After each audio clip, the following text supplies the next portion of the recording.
சர்வம் சிவமயம். எல்லாருக்கும் வணக்கம். சிம்பிளாக ஒரு சமையல். இன்றைக்கி நம்ம பார்க்க போகிற ரெசிபி இப்போ சீசன் கிடைக்கக்கூடிய மொச்சக்காயை வச்சு தான் சூப்பரான ஒரு பிதுக்கு பருப்பு குழம்பு. வாங்க எப்படி செய்யலான்றதை பார்க்கலாம்.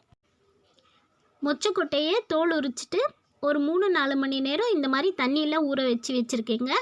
ஒரு 3-4 மணி நேரம் தண்ணியில் ஊறினதுக்கப்புறம் நம்ம கொஞ்சம் அழுத்தி ப்ரெஸ் பண்ணோன்னாக்கா உள்ளே இருக்கிற பருப்பு நமக்கு தனியாக கிடச்சிரும். பாருங்கள், நல்லா அழுத்தி தோல் உரிச்ச பருப்பு தாங்க இது. இதுக்கு தான் பிதுக்கு பருப்புன்னு பேர். நம்ம 1 கிலோ மொச்சக்காய் வாங்கினா தான் இப்போ நம்ம வீட்டில் ஒரு 3-4 பேர் இருக்கிறோன்னாக்கா 1 கிலோ தேவைப்படுங்க. நம்ம பிதுக்கும் போது நமக்கு குவான்டிட்டி வந்து கொஞ்சம் கம்மியாக தான் கிடைக்கும். நல்லா கொஞ்சம் முத்தின காயாக எடுத்தோம்னா இந்த மாதிரி ஒயிட் கலரில் நமக்கு கொட்டை கிடைக்கும்போது குழம்பு வைக்கும்போது ரொம்ப ருசியாக இருக்கும். அது கொஞ்சம் பார்த்து வாங்கிக்கோங்க. வாங்க நம்ம குழம்பு எப்படி செய்யலான்றதை இப்போ பார்க்கலாம். முதல்ல நம்ம இந்த குழம்புக்கு தேவையான மசாலா அரைச்சிக்கலாம்.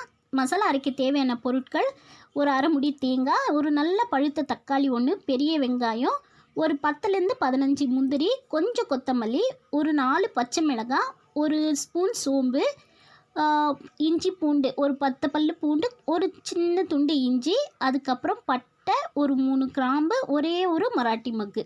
இதெல்லாம் வச்சு தான் நம்ம மசாலா அரைக்க போகிறோம். மிக்ஸி ஜார் எடுத்துகிட்டு நம்ம எடுத்து வச்சுருக்கிற இன்க்ரீடியண்ட்டை 1 by 1 ஆட் பண்ணிவிட்டு கொஞ்சம் தண்ணி விட்டு நல்லா நைஸாக அரைச்சி எடுத்துக்கலாங்க. இன்றைக்கி குழம்பு திக்னஸுக்காக எந்த விதமான பருப்பும் நான் யூஸ் பண்ணலைங்க. நாம் எடுத்து வச்சுருக்க இந்த முந்திரி பருப்பே போதுமான அளவுக்கு நமக்கு திக்னஸ் கொடுக்கும். டேஸ்ட்டும் நல்லா என்ஹான்ஸ் பண்ணி கொடுக்குங்க. பருப்போ பொட்டுக்கடலையோ எதுவுமே சேர்க்க தேவையில்லைங்க. குழம்பு தாளிக்கிறதுக்காக நல்ல பழுத்த தக்காளியாக ஒரு 2 தக்காளி எடுத்து வச்சுருக்கேங்க. பொடிசா நறுக்கி வச்சுருக்கேன். அதே மாதிரி 2 வெங்காயத்தை பொடிசா நறுக்கி வச்சுருக்கேங்க. தாளிக்கிறதுக்கு தேவையான கறிவேப்பிலை. ஸ்டவ் ஆன் பண்ணிவிட்டு குக்கர் வச்சுக்கலாங்க. குக்கர் கொஞ்சம் சூடானதும் தாளிக்கிறதுக்கு தேவையான ஒரு 2-3 ஸ்பூன் ஆயில் சேர்த்துக்கலாம். எண்ணெய் நல்லா சூடானதும் 1 ஸ்பூன் கடுகு நல்லா பொரிஞ்ச உடனே வெட்டி வச்சுருக்கிற வெங்காயம், தக்காளி, கறிவேப்பிலை சேர்த்து கொஞ்சம் வதக்கிக்கலாம். இந்த குழம்புக்கு தேவையான அளவுக்கு உப்பு ஆட் பண்ணிக்கலாங்க. கூடவே ஒரு அரை ஸ்பூன் மஞ்சள் பொடியும் சேர்த்து வதக்கிக்கலாம். காரத்துக்கு தகுந்த மாதிரி மிளகாத்தூள் ஆட் பண்ணிக்கலாம். நான் வந்து 2 ஸ்பூன் சேர்க்குறேங்க. நான் வந்து நார்மல் குழம்பு மிளகாத்தூள் தான் எடுத்திருக்கேன். இப்போ இதை நல்லா மிக்ஸ் பண்ணிக்கலாங்க. இப்போ பிதுக்கு பருப்பை இதிலே சேர்த்துக்கலாங்க. பிதுக்கு பருப்பையும் போட்டு நல்லா ஒரு தடவை கிளறி விட்டுக்கலாங்க. நல்லா மிக்ஸ் பண்ண மேலே இப்போ இந்த ஸ்டேஜிலே நம்ம நைஸாக அரைச்சி வச்சுருக்கிற மசாலாவையும் ஆட் பண்ணிக்கலாம். ஜாரில் இருக்கிற மசாலா தண்ணியையும் இப்போ நம்ம குக்கரில் ஆட் பண்ணிக்கலாம். பாருங்கள், நல்லா கிளறி விட்டுக்கலாம். பாருங்கள், இந்த அளவுக்கு தண்ணியாக இருக்கட்டும். தண்ணியாக இருக்குதுன்னு ஃபீல் பண்ணாதீங்க. ஏன்னா பிதுக்கு பருப்பு வெந்துருச்சுனாக்கா அதில் இருக்கிற ஸ்டார்ச் வெளியே வரும். நம்ம போட்ட முந்திரிலேருந்து ஒரு திக்னஸ் கொடுக்கும். நமக்கு தேவையான அளவுக்கு குழம்பு திக்னஸ் வந்துடும். ஸோ தண்ணியாகவே இருக்கட்டும்.